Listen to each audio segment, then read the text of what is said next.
সত্যি বলতে দৈনন্দিন জীবনে ব্যবহৃত এমন অনেক জিনিস আছে যেগুলো কোনো নির্দিষ্ট উদ্দেশ্যে নয় বরং ভুলবশতই আবিষ্কার হয়েছিল। এর মধ্যে সবচেয়ে অন্যতম হলো কোকা-কোলা। আর আপনি এইটা জেনে অবাক হয়ে যাবেন কিভাবে সামান্য তরবারির এক আঘাতের কারণে কোকা-কোলার আবিষ্কার হয়েছিল। এইটা ছিল পুরোপুরি এক বিস্ময়কর ঘটনা। হ্যালো বন্ধু, স্বাগতম আপনাকে মিছায়ের আরও একটি নতুন এপিসোডে। এইটা ছিল 1865 সালের কথা, যখন ডক্টর পেম্বারটন আমেরিকার আর্মির লেফটেন্যান্ট কর্নেল পদে ছিল।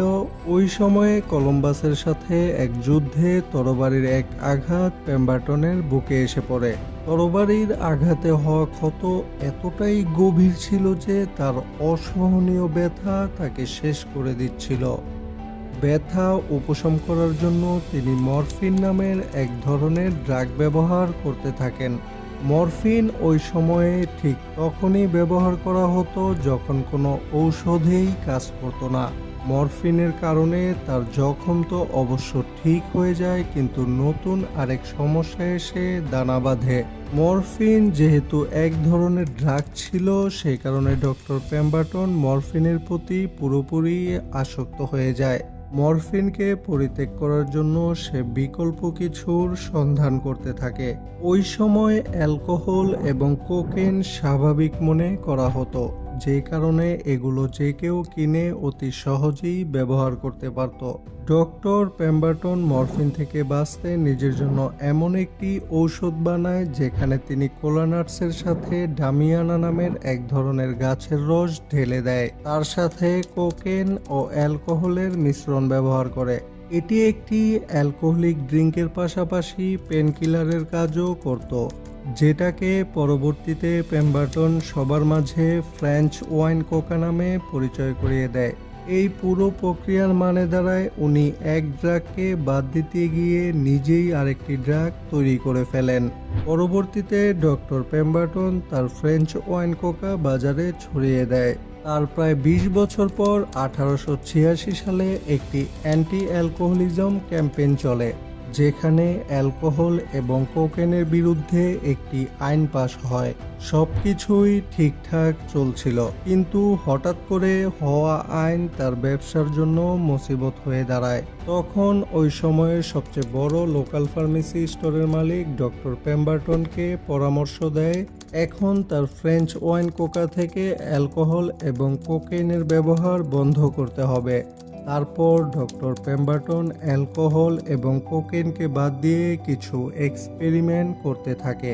একের পর এক পরীক্ষা করার পর তিনি শুধু কলা বাদাম এবং কোকা পাতার মিশ্রণে একটি সিরাপ বানায়। পেম্বারটন আরও নিখুঁতভাবে পরীক্ষা নিরীক্ষা করে সিরাপটি ফার্মেসি মালিককে টেস্ট করাতে যাবে, কিন্তু ভুলবশত সে আরেকটি এক্সপেরিমেন্টে সিরাপের সাথে কার্বনেটেড ওয়াটার মিক্স করে দেয়।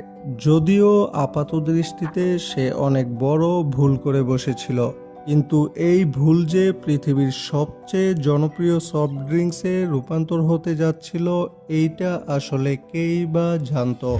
ডক্টর পেম্বারটন তার ল্যাবে বসে সারা দিন রাত এক করে বহুবার এক্সপেরিমেন্ট করে সিরাপটি বানালেও পরবর্তীতে ভুলবশত কার্বনেটেড ওয়াটার মিক্স করায় সে নিরাশ হয়ে যায়।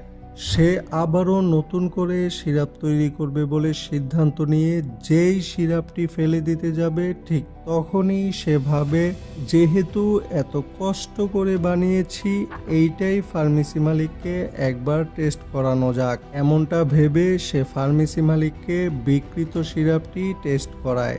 ফার্মেসি মালিকের কাছে এই সিরাপটা এতটাই ভালো লাগে যে সে পেম্বারটনকে পরামর্শ দেয়, তোমার এই সিরাপ মাথা ব্যথার জন্য নয় বরং রিফ্রেশিং ড্রিঙ্কের ওপর বিক্রি করা উচিত।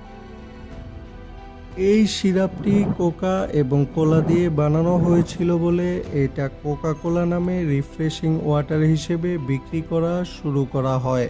আর এইভাবেই একটি ভুলের মধ্যে দিয়ে আবিষ্কার হয়ে যায় দুনিয়ার সবচেয়ে জনপ্রিয় সফট ড্রিঙ্কস কোকা কোলার।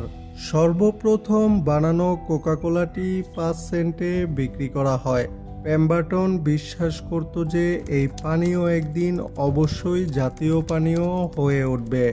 তার এই বিশ্বাস বাস্তবে রূপ নিল সে এইটা দেখে যেতে পারেনি, কেননা বয়সের কারণে, অসুস্থতা এবং ব্যাংক ডাকাতির কারণে তিনি এই পানীয় ফর্মুলাটি বিখ্যাত বিজনেসম্যান এসাগ্রি ক্যান্ডারের কাছে মাত্র $238 বিক্রি করে দেয়। আজকের দিনে কোকাকোলার বাজার মূল্য $260 বিলিয়ন মার্কিন ডলার। তো বন্ধু, আশা করি ভিডিওটি আপনার কাছে ভালো লেগেছে। ভিডিওটি ভালো লাগলে এখনই চ্যানেলটিকে সাবস্ক্রাইব করে পাশে থাকা বেল আইকনটি বাজিয়ে দিন। বেশি বেশি শেয়ার করে ভিডিওটি চারিপাশে ছড়িয়ে দিন। দেখা হবে আগামী কোনো এপিসোডে। ধন্যবাদ।